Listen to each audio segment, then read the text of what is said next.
Alhamdulillah, apa kabarnya sobat inspiratifku? Semoga baik, selalu sehat, penuh semangat dalam beraktivitas. Kita bersua kembali. Di kesempatan hari ini saya akan mengisahkan tentang perjalanan dakwah Ustaz duniawi berukuran amplop dan ketenaran semata.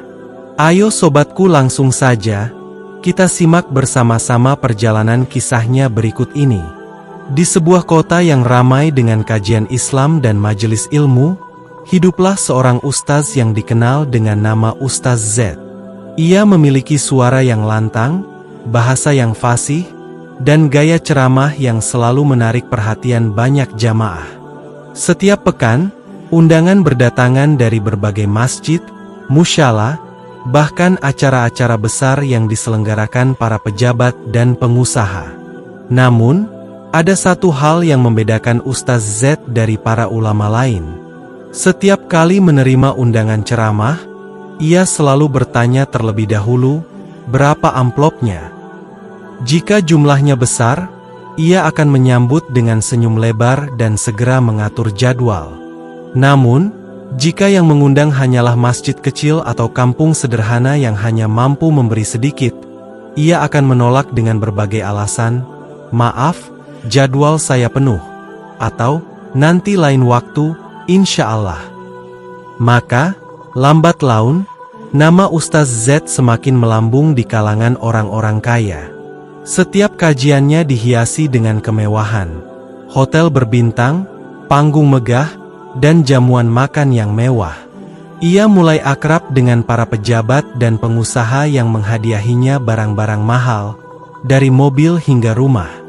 Baginya, dakwah bukan lagi tentang menyampaikan kebenaran, tetapi seberapa besar keuntungan yang bisa ia dapat. Tapi ada satu hal yang perlahan memudar dari dirinya, keikhlasan.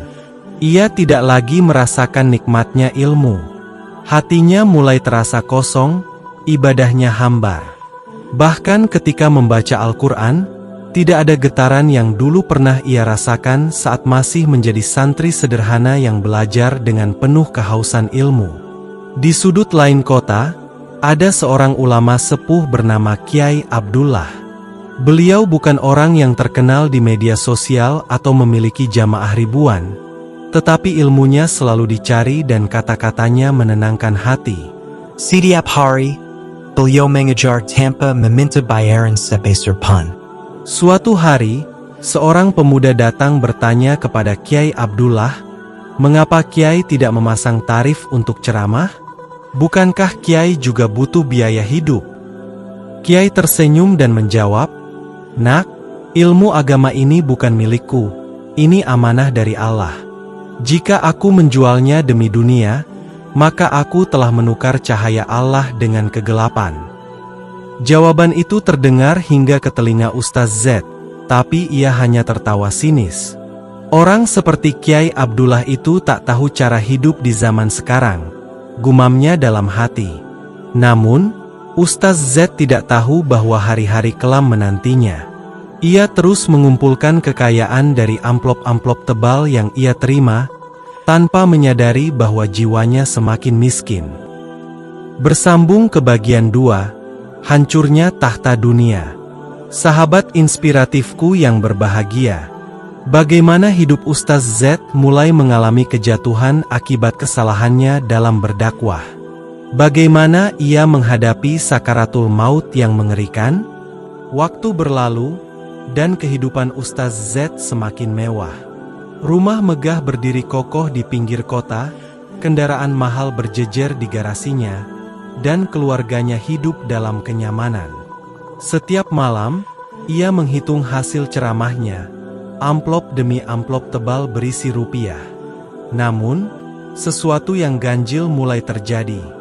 Di tengah kesibukannya mengisi kajian eksklusif bagi para pejabat dan pengusaha, jamaahnya mulai berkurang. Masyarakat kecil yang dulu menghormatinya mulai menjauh. Orang-orang mulai sadar bahwa dakwahnya bukan untuk membimbing mereka menuju Allah, tetapi untuk mengisi pundi-pundi kekayaannya.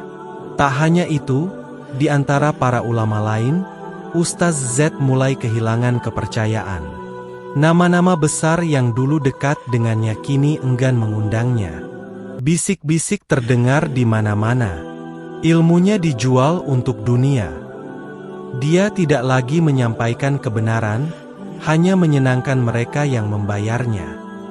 Hatinya sudah mati, hanya menghafal ayat tanpa merasakan maknanya.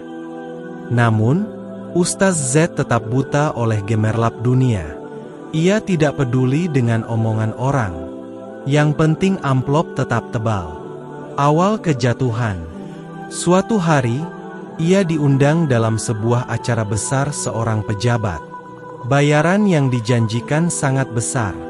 Ia mengenakan pakaian terbaiknya, menyiapkan ceramah yang sesuai dengan keinginan sang tuan rumah. Bukan yang menyentuh hati, tetapi yang menyenangkan telinga. Namun, di tengah ceramahnya, tiba-tiba tubuhnya bergetar hebat. Suaranya tercekat, pandangannya kabur. Ia berusaha melanjutkan, tetapi lidahnya terasa keluh. Para hadirin mulai panik. Ustaz istighfar. Astagfirullah, teriak seseorang. Namun, saat ia ingin mengucap istighfar, tidak ada suara yang keluar dari mulutnya. Ia terhuyung dan ambruk di atas panggung. Amplop tebal yang baru saja ia terima jatuh berserakan di lantai. Dilarikan ke rumah sakit, dokter memberi kabar buruk. Stroke berat akibat tekanan darah tinggi dan stres. Ia tak bisa lagi bicara dengan jelas. Tangannya lemah, wajahnya miring. Seorang dai yang dulu lantang berbicara kini hanya bisa berkomunikasi dengan isyarat. Selama berbulan-bulan, ia terbaring di tempat tidur. Rumahnya masih megah, hartanya masih banyak, tetapi tidak ada ketenangan di dalamnya. Jamaahnya tak lagi datang, teman-temannya menghilang. Bahkan keluarga yang dulu ia nafkahi mulai lelah mengurusnya. Suatu malam, dalam kesendirian, ia menatap langit-langit kamar. Air mata mengalir di pipinya yang tak bisa lagi ia rasakan sepenuhnya. Dalam hati, ia ingin bertaubat, ingin kembali pada Allah. Tapi adakah waktu tersisa? Sahabat inspiratifku yang berbahagia, bagaimana Ustaz Z menghadapi detik-detik terakhir hidupnya? Akankah ia mendapatkan ampunan atau justru merasakan kepedihan yang luar biasa? Malam itu terasa begitu sunyi. Di dalam kamar luas yang dahulu menjadi tempatnya menghitung amplop berisi rupiah, kini Ustaz Z hanya bisa terbaring lemah. Tubuhnya kaku, lidahnya keluh, dan jiwanya penuh penyesalan. Matanya menerawang ke langit-langit, pikirannya berkelana ke masa lalu. Ia teringat saat pertama kali menapaki jalan dakwah dengan penuh semangat. Saat masih seorang santri miskin, ia menghafal ayat-ayat Allah dengan air mata kerinduan. Saat pertama kali ia berdiri di hadapan jamaah, hatinya hanya dipenuhi keinginan menyebarkan kebenaran. Tapi kini, semua itu telah ia tukar dengan dunia. Hatinya menjerit, tetapi mulutnya tetap keluh. Ia ingin beristighfar, tetapi tidak ada suara yang keluar. Lidahnya membeku seakan ada beban berat yang menahannya. Ya Allah, beri aku waktu, beri aku kesempatan. Suara batinnya bergema, tetapi tak ada yang menjawab. Malam semakin larut. Sementara itu, istri dan anak-anaknya sibuk di luar, tak ada yang menemaninya. Dulu, saat ia sehat, mereka selalu menghormatinya karena limpahan harta yang ia bawa pulang. Kini, saat ia tak berdaya, mereka mulai bosan mengurusnya. Tiba-tiba, udara di kamar terasa begitu berat. Keringat dingin membasahi tubuhnya. Dada Ustaz Z mulai sesak. Napasnya satu persatu terasa semakin sulit. Lalu, ia melihat sesuatu.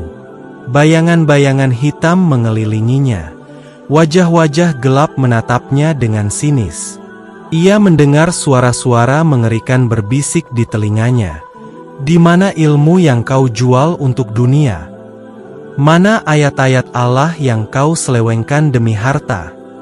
Kini kau memanggil Tuhanmu, tapi kau telah menjual cahayanya demi selembar rupiah. Ustaz Z ingin menjerit, tetapi tidak bisa. Ia ingin lari, tetapi tubuhnya lumpuh. Ia ingin membaca syahadat, tetapi lidahnya terasa terikat. Saat itu, ia sadar, dosa-dosa yang ia lakukan selama ini telah menutup mulutnya. Ia telah menyampaikan ayat-ayat Allah, tetapi bukan untuk Allah. Ia telah berdakwah, tetapi bukan untuk umat. Ia telah menjual agamanya demi dunia. Tiba-tiba, dadanya terasa semakin berat. Jantungnya berdegup cepat, lalu melambat, dan melambat. Dalam Kedekutan luar biasa, ia melihat malaikat maut datang menghampiri. Wajahnya penuh ketegasan, tidak ada kelembutan. Tangan malaikat itu terjulur, siap mencabut nyawa yang penuh dengan dosa. Di detik-detik terakhirnya, Ustaz Z ingin menangis, ingin berteriak, ingin menebus semuanya. Tapi waktu sudah habis. Tidak ak. Ia berusaha menjerit, tetapi tak ada suara. Roh dicabut dengan keras dari tubuhnya, bagaikan kain sutra yang ditarik dari duri yang tajam. Sakitnya tak terbayangkan, bagaikan setiap urat tubuhnya diputuskan satu persatu. Di luar kamar, keluarganya masih asyik dengan urusan mereka. Tak ada yang menyadari bahwa Ustaz Z telah pergi, dengan cara yang begitu menyakitkan. Pagi harinya, barulah mereka menemukan jasadnya yang kaku, dengan mata melotot dan wajah penuh ketakutan. Orang-orang pun mulai membicarakan kematiannya. Tak ada yang menangis karena kehilangan seorang ulama. Tak ada yang mengenangnya sebagai seorang pewaris Nabi. Yang tersisa hanyalah cerita tentang seorang ustaz yang menggadaikan ilmunya untuk dunia, dan pergi dengan penyesalan yang tak terbayarkan. Di hari pemakamannya, hanya sedikit orang yang hadir. Tidak ada doa yang tulus mengiringinya. Kuburnya digali, jasadnya diturunkan, dan tanah mulai menutupinya. Di tempat lain, Kiai Abdullah masih duduk di serambi pesantrennya, mengajarkan ilmu kepada para santri. Suaranya penuh ketulusan, wajahnya bercahaya. Ketika seorang santri bertanya, "Kiai, bagaimana akhir hidup seorang yang berdakwah hanya untuk dunia?"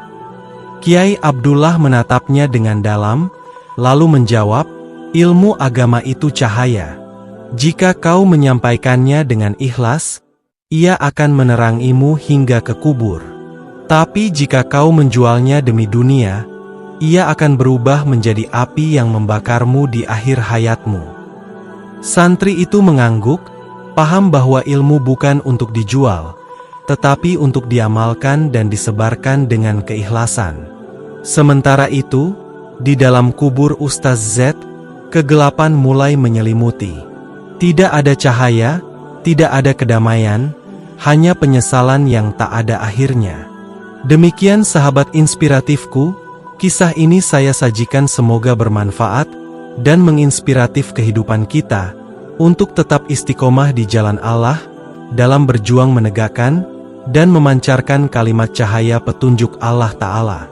Atas segala perhatian dan dukungan sobatku, atas channel saya ini saya ucapkan terima kasih.